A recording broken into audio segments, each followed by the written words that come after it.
Alright, welcome back to day 4 of working on this. So the plan was initially that I was going to get this thing running today, but honestly, I will be more than thrilled if this thing steers and stops today, just because it has to come out today. If you notice, I look a little bit younger, I shaved, my hair looks fluffy because I was messing with it, but we have some HVAC to take out of this, we have the fuse block to take out of this, and probably a few other things that I'm just not thinking of right now, like the shifter and yada yada yada. That doesn't really matter, there's not a transmission in it anyways.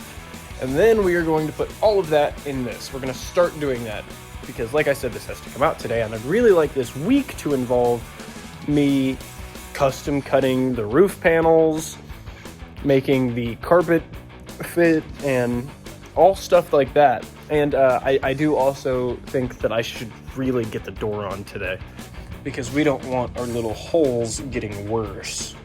So let's get started.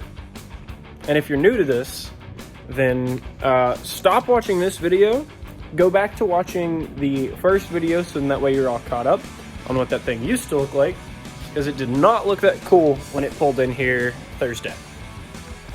Okay, so unfortunately I wasn't able to film a lot of this, but clearly I have the HVAC out. I had to go through and I had to get all of the Freon that was already out. It was just kind of pressurized, there wasn't any real Freon in it. Disconnect all the AC lines and then get the heater core lines out, and then disconnect all 1, 2, 3, 4, 5 bolts on the backside. And even after all of that, I still had to go through and I had to force it through. So now that that is out, we can start putting things in the big old Comanche. Now, one critical difference that I noticed about the Comanches is that the fuse block is on the other side.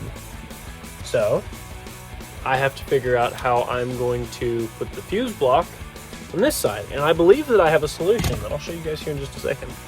So this is the fuse block for the Cherokee that I am makeshifting into the Comanche. And what I'm going to be doing is I'm going to be drilling holes to be able to match where this would sit.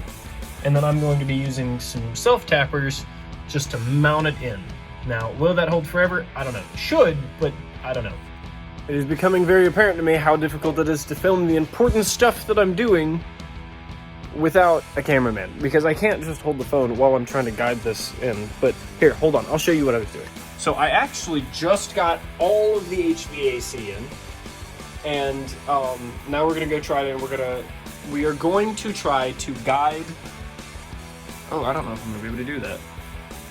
We're gonna try to guide the dash over, but before we do that, I have to get the wheel off, and in order to get the wheel off, it's kind of a difficult process just because they don't like to come off.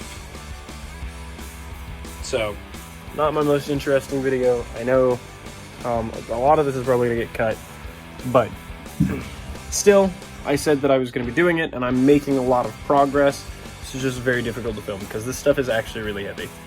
So I had to modify the original steering bushing, or grommet, or whatever you would call this, just to be able to fit it into there, because I don't want to use this old steering rack because I broke it. I want to use this new one. It's a lot prettier, it'll work a lot better, and I already have keys for it. So I really think that me modifying this little piece of plastic is better than trying to run that old steering rack. So not a whole lot of film time today. I look absolutely disgusting, ignore that, but I did make some good temporary progress, because unfortunately, with the amount of times that this thing is going to need to be moved in and out, I need to make some temporary fixes. One of them being, we have steering! This will be the permanent shaft that sits in here, which is super awesome, but here down is all going to go away. Just take a moment to observe these absolutely beautiful control arms that are extended. I also did one other thing. I've decided this thing could really use a seat.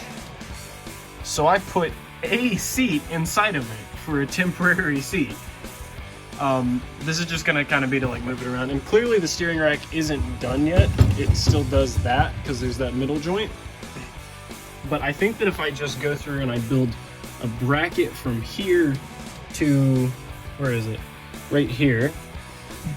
then that'll hold this side steady, and then I figure something else out for this side, probably trying to tie it into the bell housing. But I don't know yet. We'll just kind of figure it out as we go, because that's the only option that we got. And again, 30 days, I think that we're at 26 days now. I will be driving this. I don't care if it kills me. I will be driving this Jeep. But anyway, that's the end of day 4. Keep an eye out for day 5. If this is the first time that you've watched any of these videos, go back to the beginnings, and that way you can kind of get a good baseline of what this thing looked like before and what it looks like now. Thank you for watching.